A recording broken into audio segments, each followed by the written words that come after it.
Welcome to Cypher After Hours. We're going to continue our discussion on the Riccat structure. I'm Brett Stewart with my co-hosts, Emily and David. And I think we're going to just jump in here to where we left off on the main show. But maybe, Emily, you want to set the stage for what remote viewing data we're going to discuss?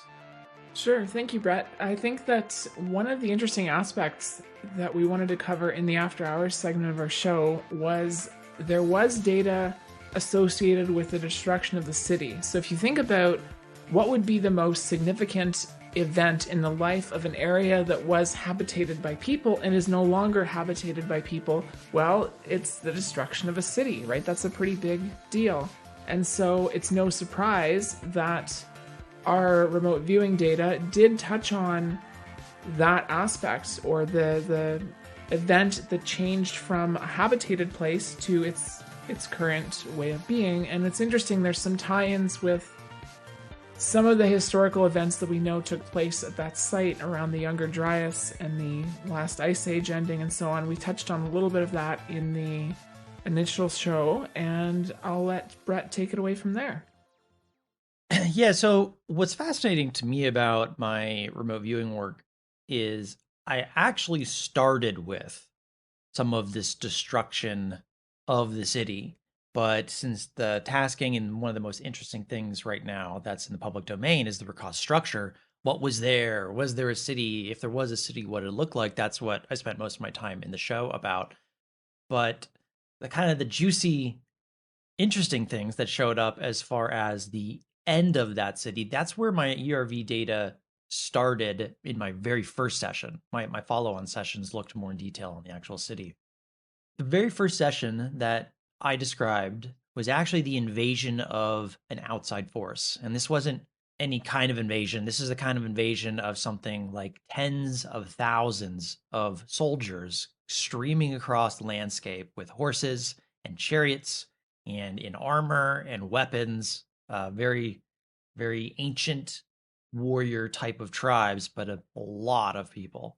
So it's very interesting. Yeah, it's very interesting you say that, because there's some, in my research, there's some historical lore, and I think this ties back to some of the information that came down from Plato, was that there was actually an Athenian, or people from Athens, an Athenian army that invaded Atlantis. So there is actually some historical corroborating evidence to support your remote viewing data there.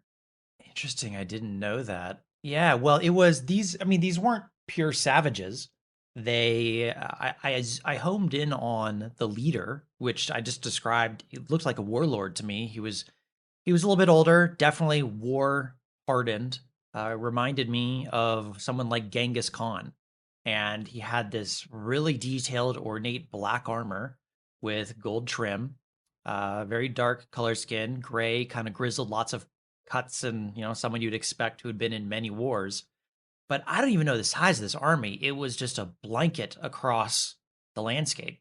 How many soldiers there were? So I don't know. That's like hundreds of thousands or million. I don't even know. It's so many men coming across in cavalry and all these different things, and they were setting up camp right outside this city. And what's interesting is once the camp was set up, in the very center of the camp was a huge tent that was set up for this warlord who was in charge of the army. And I just zoomed right down to the tent, figured out, well, let's see what's going on in here. Obviously, at this time, I don't know what the tasking is, so completely blind. And the opulence in this tent was overwhelming. I mean, it was the jewelry, women, its fine silks, everything was set up for an emperor, warlord, king. It was really opulent. And I was watching a very specific event unfold, and I got the impression that this was on the eve or the night right before this massive army was going to attack the city. And the leader, I didn't get his name, but there was this chest, and it seemed to be a religious chest that had a bunch of very precious objects of sentimental or religious value in it. And in one of these was a bag that had a powder that actually was a psychedelic. And so I saw this individual getting high right before the invasion of this city. And I got to kind of look into what was he perceiving as he was having this trip. And he was seeing the city being destroyed. He was seeing the success of his invasion, but it wasn't any kind of success because it showed all the army going around this big circular city, the walls falling down, but then something very unexpected happening. The skies, the clouds themselves opening up, and sulfur and brimstone from the skies coming and landing down on the city and destroying it. And so he viewed that as a vision from, well, the gods are going to be on my side this day and they're going to help me destroy this city. That was where it ended with that particular narrative stream in the ERV session, is that he saw that ending. Later on at the very end, I also did look though at the actual cataclysm itself, not just the vantage point from this invading force. Yeah, that's pretty fascinating. I think that ties into some of the data that David got as well. And I'd like David to share that with us in just a moment. It does. I did want to mention, though, that there is this Younger Dryas event that coincides with. And there's a lot of speculation. We'll probably do some shows in the future on this event and Earth catastrophe cycles, because it's probably no surprise to people who have looked into esoteric topics that over the course of the history on this planet, there have been some major cataclysms and catastrophes, and the ending of this city's time as a great city is likely tied to one of them. So, David, did you have any? I think you did in one of your sessions have information that tied into the destruction of the city or it going from one state to another. Can you just give the listeners a quick description of that? The methodology I'm using is based quite strongly on technical remote viewing. So at the beginning of the session, you lay out what elements are we going to talk about.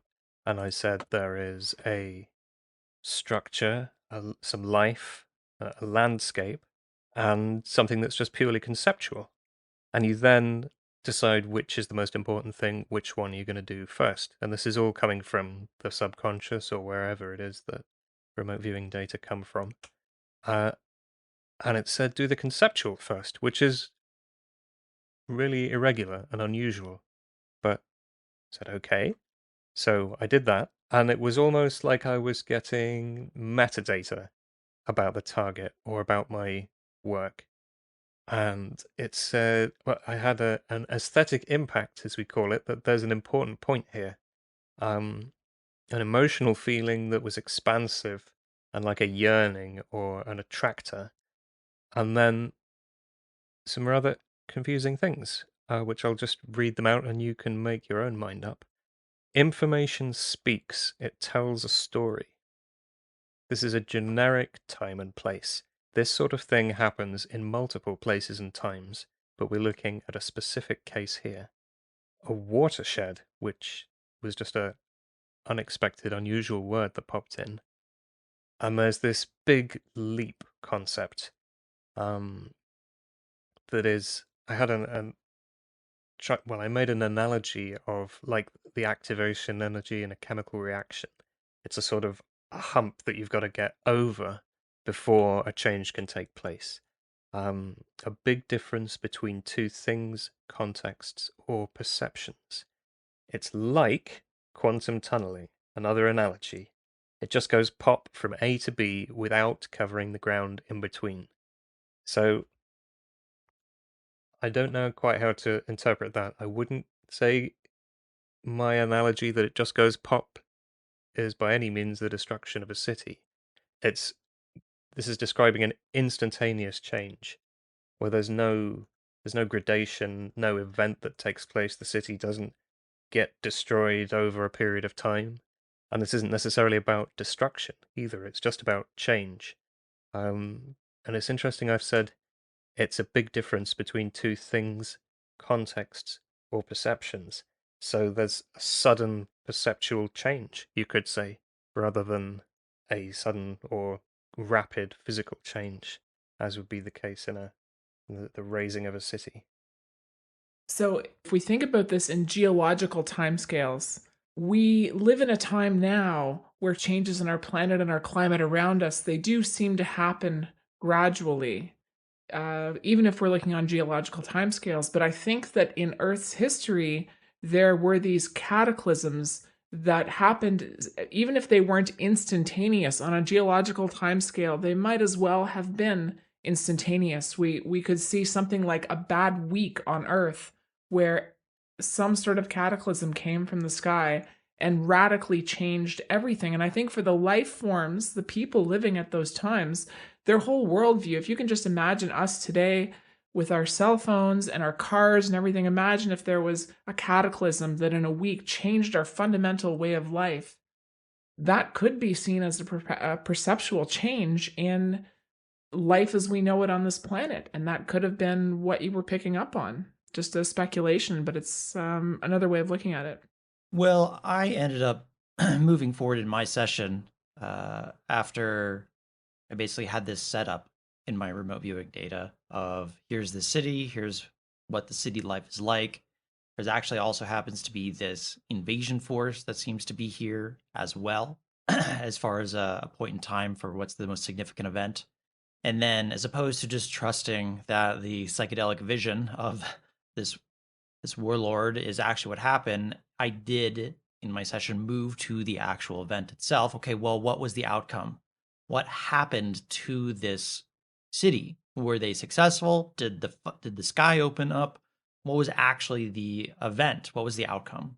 And as far as a watershed, it's an interesting word you use in your session, and obviously it's your data is different than mine, but there was a watershed moment in my data as far as what occurred at that location. It's kind of like all of these things came to a point at the same time in this location, and it was all a lot of devastation as a result. So what I saw in my work is the army was surrounding the city.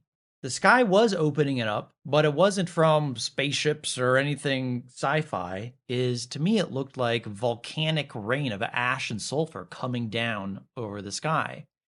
And my descriptions of the city is that all of these buildings are built on like a delta. It's like a floating city is what it looked like. It was designed that way intentionally, like a flower floating on top of the water. The water itself began to rise. And so watershed is an interesting word. I understand it has different meanings in how you use it. But there appeared to me to be a form of tidal wave to coincide with volcanic activity while this invading army was there. And the outcome of that was complete and total destruction of everything. Everybody died. And going back, I didn't mention this in the main show, but when I started this ERV session from the very beginning, I had this archetypal overlay before I even entered the site, which was millions. I saw millions upon millions of people drowning and dying. It was like an archetypal. I just saw people drowning, and not a couple, but millions. And I was like, well, that's kind of a weird thing, but it makes sense as far as what I got at the end, because as far as if there were hundreds of thousands of soldiers there attacking the city while this natural event were to take place, there was maybe millions of people who lived potentially in a city. If there was this massive natural disaster that happened at that same time that killed them all, that's a pretty big watershed moment if I ever heard of one, both metaphorically and realistically speaking. And so the visions I had that kind of concluded this is not only did sulfur rain from the sky, it was volcanic ash, it was boulders and rocks that were on fire were flying through the sky. The water was rising. There was a tidal wave that came through. And the final element that I noticed that was really strange, because I don't even know if this is something that can happen, but it's what I saw. The ground itself seemed to become a liquid. It's what you build on solid ground, and the ground appeared to open up. And by opening it up, it wasn't like a mouth opening, but it was like, you walk outside on the ground and you don't fall through the dirt because there's sufficient compactness to the dirt that you stand on it just fine. Due to these events, the earth itself became like quicksand, and everything fell down into it. And it was not only was the water rising, but all the structures and the people were like sucked into the ground deep, and they were crushed. They were like smashed by the immense pressure of the earth. And I don't know how deep it went, but I just saw, it's like I had a camera angle of like if you dropped a camera and it had slightly X-ray vision, and you just kept sinking and sinking and sinking down into the earth, and everything became a blender. And it's like you put an entire city in a blender, and just little bits are left. That's what I saw occur. So it was a single event, like a lights out, and then that was it.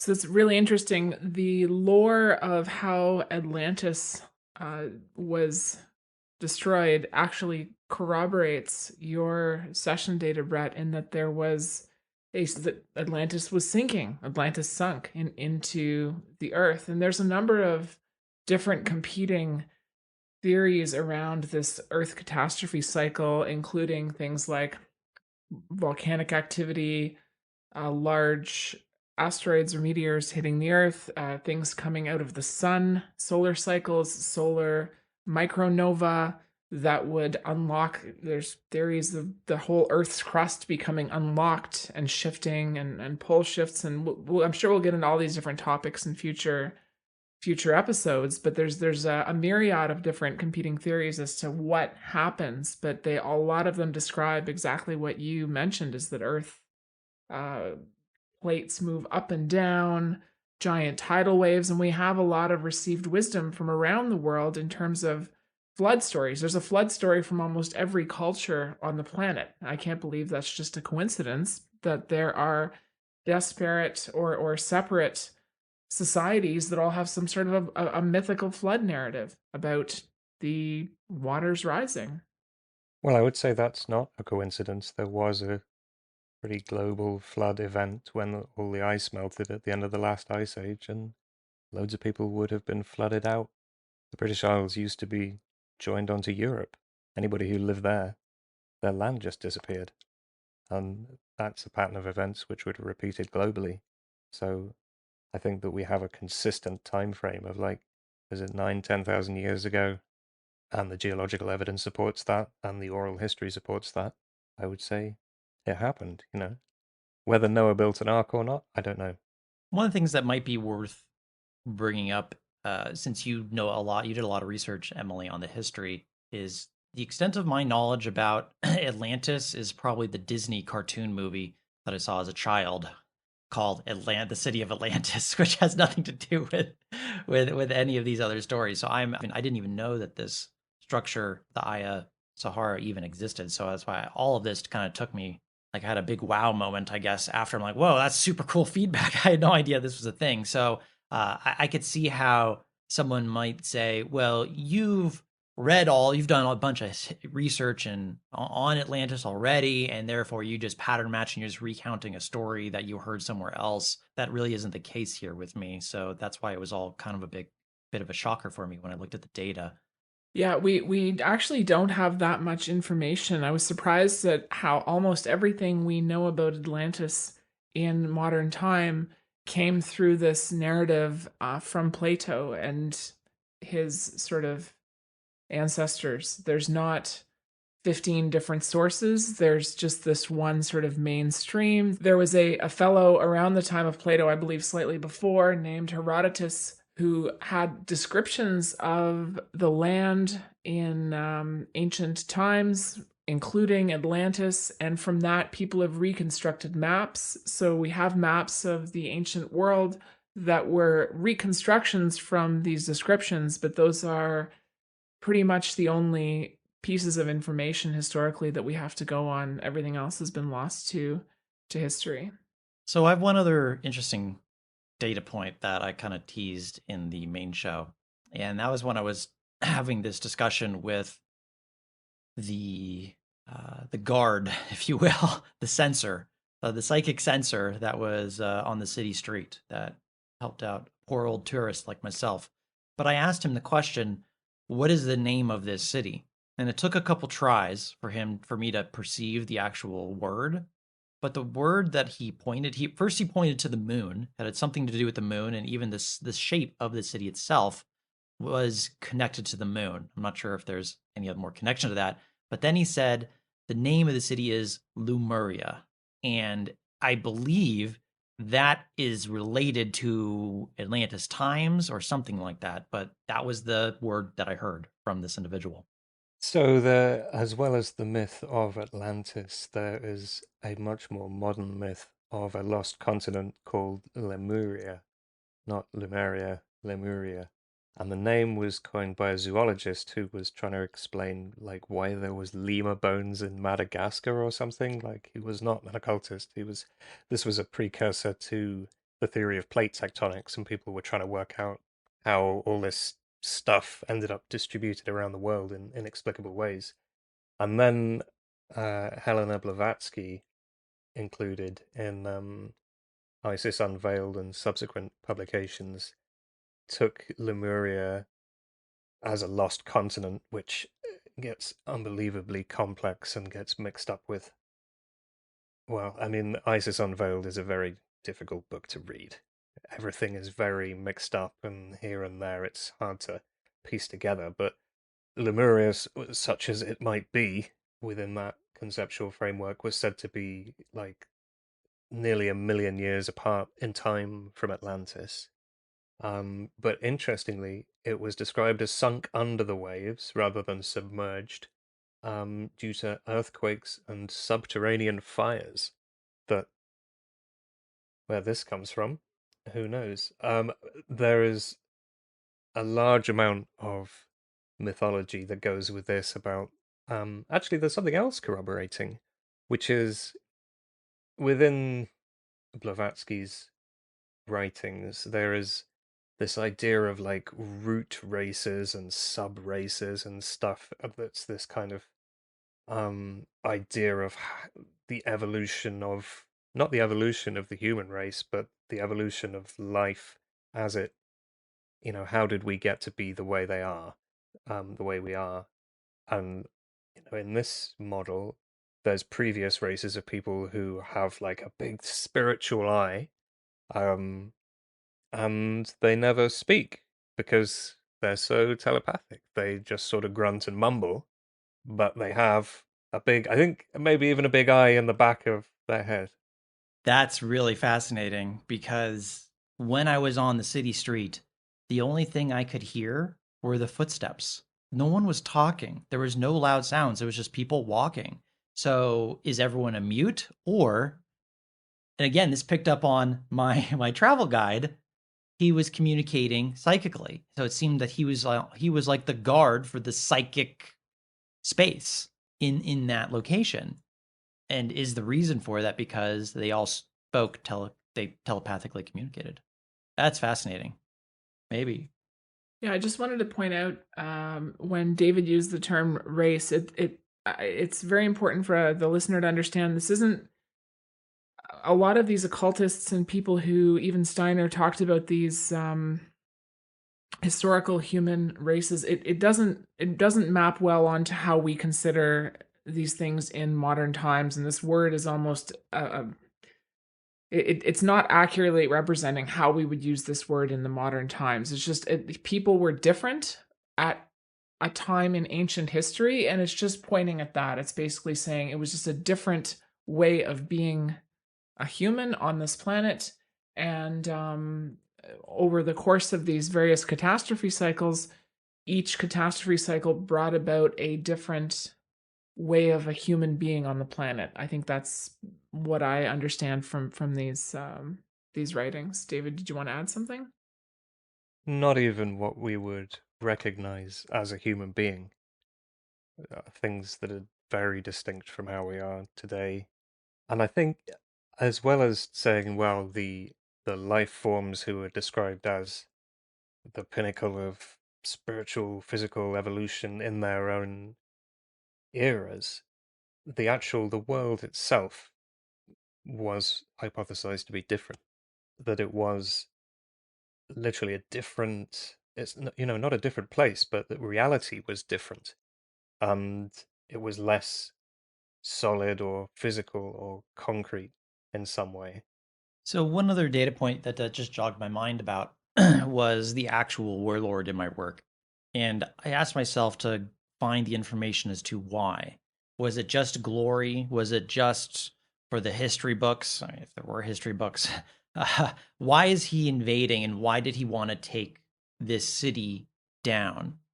And it didn't make I didn't quite understand why this would be the answer, but I suppose in more like a medieval way it would make sense. But maybe there's something deeper to this based upon what we're discussing here is that humans may have been different, or the way of being of a human may have been different. The motivation for the destruction of this city was to destroy any descendants so that descendants from the city couldn't procreate. It was the procreation of this city needed to end. That was a huge part of what this warlord wanted to do, stop them from reproducing. So it's almost, I mean, well, obviously we've seen this in more modern times too, but it makes me wonder if there weren't more reasons other than the reasons that we've seen in more modern times. So it's a genocide of well, I don't know, the previous people, or the contemporary people. Yeah, they were definitely different. And so they wanted to make sure that they were not able to reproduce. There's also this notion of these yuga cycles, and I'm sure we'll do an episode on that as well at some point. And that there's this whole idea that life on this planet or humans go through these various cycles of devolution and evolution. And it's not to say one is better or worse than the other, it's just a part of a cyclical pattern that occurs on this planet. And every era has its sort of way of being. And it's necessary and important to go through this cycle for various reasons that we probably won't speculate on today. But I think that it's something to keep in mind is that things were very different at one point, and it could very well be cyclical. I think a helpful analogy for that is to think of it as like the seasons. You need winter so that you can have spring, so that you can have summer. That's how things flow properly. You need to have death and renewal and destruction and a creative and a destructive impulse having times when they're dominant. Otherwise, everything becomes stagnant. You never get anything new. So, David, I know you had a few more things to share with us as they relate to Madame Blavatsky. Perhaps you could give us a little bit of a background on who this person was and then how that ties into this story we're talking about today. Well, Helena Blavatsky was a very colourful historical character. Um, she founded the Theosophical movement, which is still operating today, albeit um, perhaps it's a little bit of a broader church than in Blavatsky's time, and it's gone through its share of politics and schisms. Um, and she undertook a pretty incredible journey early on in her life. She toured the world, essentially studying comparative religion and spirituality, and she went to all sorts of weird and wonderful places. And her accounts, tally that she was really there. They're described accurately. Um, I don't remember how many years she was away for, but it was a long time. And she came back and synthesized all of this stuff, looking for the commonalities between all of the different traditions, including mystical traditions and magical traditions. She had worked with shamans in different places, and it really was an incredible undertaking. Um, but key to this whole Lemuria thing, Blavatsky disappeared for, I believe it was 10 years. I can't remember off the top of my head. But she claimed to be in Tibet studying with a secret order of mystical Tibetan masters. And it's just about plausible that she was in Tibet, although it's questionable. But subsequent to this, when she came back and was in London, I believe, I'm sure some theosophists will come and correct me, and I'll very gladly be corrected on any details I have wrong of this story. She was receiving letters from these alleged Tibetan masters, one in particular, I think. And this idea of the lost continents comes via these letters, so far as we know.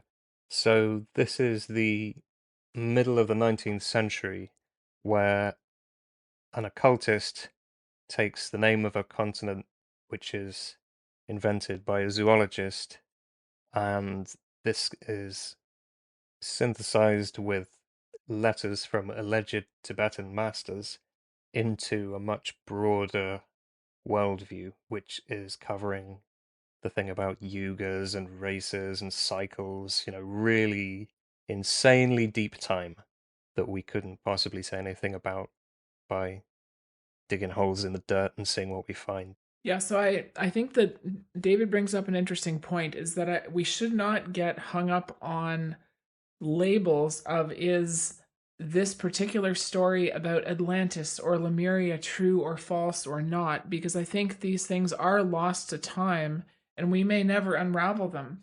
Fixating on labels is less important than understanding the underlying events and the realities of what existed at certain sites and what happened, as opposed to just worrying about the words people call these things. Well, you will find that you agree with Blavatsky there, who says that, of course, these places were not called Atlantis or Lemuria. They're just labels we're sticking on them for the interest, for the use of the discourse, just for the sake of having a label.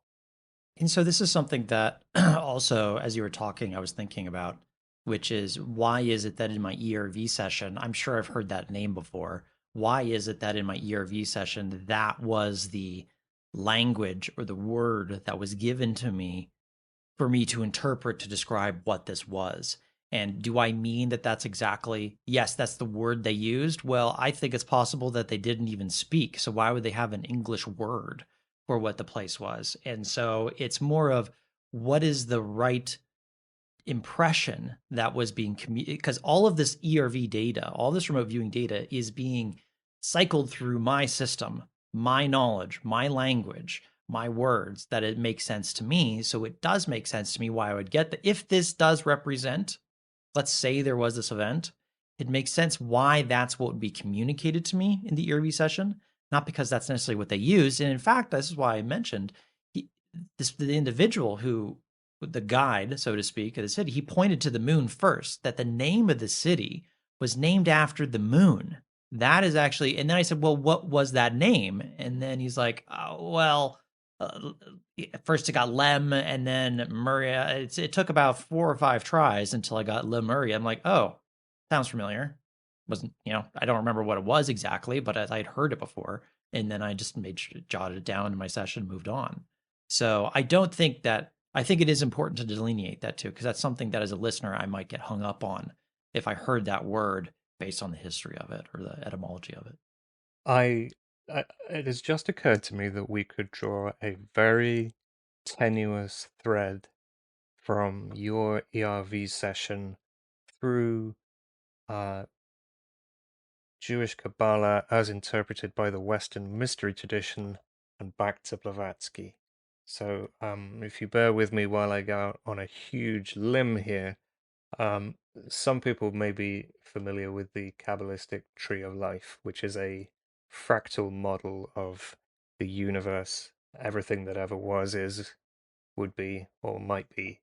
It's a model of everything, and it's a very comprehensive model, which starts at the top with essentially the ineffable, most divine stuff that you can't even understand, and it moves conceptually down to animals walking around eating and pooping. And just above the walking around eating and pooping layer is Yesod, which has the association of the moon. There we go. There's the hook into your session.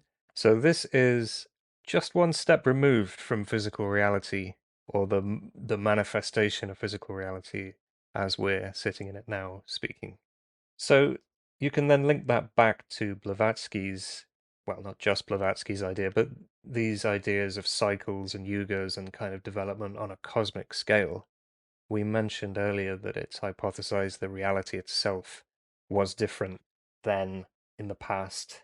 We got the moon in Brett's session through to Yesod in the Tree of Life, down to the concept that in different yugas, physical matter itself was less developed or less solidified as it is now. So maybe that's what we're looking at. That's a very good point. I think that one of the presuppositions we make in modern science is we have a snapshot in time that we've observed. Hundreds of years, maybe even thousands of years, but that's a stretch. And we look at things like, okay, well, this is how physics is. This is how the planets are. This is how the cosmos appears, geology, all these things. And we project backwards and forwards in time to presuppose it always was this way and always will be this way, which we can't know. The most poignant example tying this into geology is geologists have this tool bag that they use. They go, okay, well, we've got wind and we've got erosion, and maybe we got some tectonic plates and some volcanic activity. And these are the tools we have in our tool bag to explain every single geological phenomenon on the planet. Well, it turns out there are theories that involve events that we haven't observed in the last few hundred years, including arcs of electricity on sort of planetary scales that are the most sensible explanation for certain geological landforms we see. But because we have not observed them in this several hundred-year span where we've developed what we call modern geology, they don't fit into the narrative, right? So we have a lot of these things that might occur in the past and the future that we just haven't observed to build our models around. And then at the end of the day, what do we have that's passed down is we have stories. And those stories are always typically through the lens of those who wrote them. And so even when it was Blavatsky or somebody else like Steiner, they still have their own lenses that they're using to describe these things at their era and their time.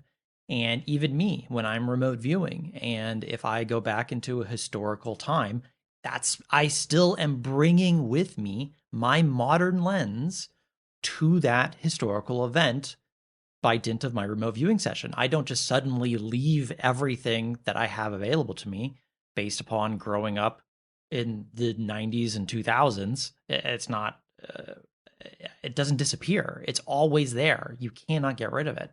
And so I think that there's always going to be some amount of shifting from what actually happened. And you just do your best. This is why you always have to take it with a grain of salt. It's like, that's an interesting story. How can I integrate that into my understanding or my fascination with the topic? But it's usually probably is never exactly going to be what you think.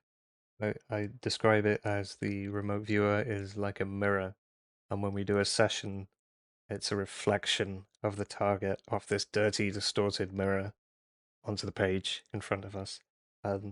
We try and polish the mirror, but at the end of the day, our experience of life is subjective. So our description of anything is going to be subjective. And it has to be that way, right? We're translating sometimes really arcane things into English. English is not the language of the cosmos. You know, the earth and the heavens are not created by the English language.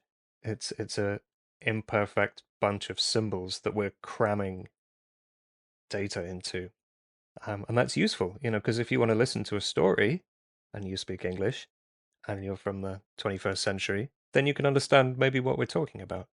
So it serves its function, its communication, but the map is not the territory, right? This is trying to share our subjective experience with others and hoping that we communicate the underlying concepts. At the same time, it's also useful because I can take remote viewing and my subjective experience and apply it towards a completely feedbackable, completely knowable thing and get a story and descriptions that match what can be directly objectively identified. So I think, and there's even work of other remote viewers, such as Stephen Swartz, where he had Hella Hamid and others do remote viewing work in Egypt, describe a lost temple, and they actually went out there and they found it and they dug it up. There's a whole book that Stephen's written on this that is phenomenal, that if you haven't read, you should go do that. They've used remote viewing directly in archaeology. I think there's already people working on this Eye of Sahara structure, I think with new ground penetrating radar techniques to see if there's anything there. I don't know if they're going to find anything. Maybe they do. I mean, in our remote viewing work, it's almost like it became a blender for anything that was there. So if there's anything left, maybe it's just tiny little bits.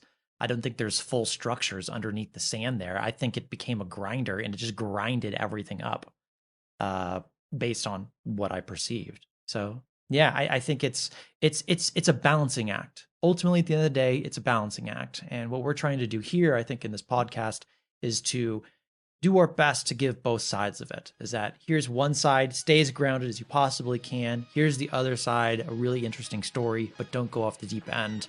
Now it's up to you. What are you going to do with this information? It's perspective. That's where I land. Certainly, it's important to not be needing an answer right away and simply leave it as a question mark and something you will come back to at a later time. I think I always have the question mark. Even after I finish these remote viewing sessions of these mystery targets, there's always more questions. And that's part of, I think, the fun of the journey, is there's always more to explore. And that's what we're going to keep doing on this podcast.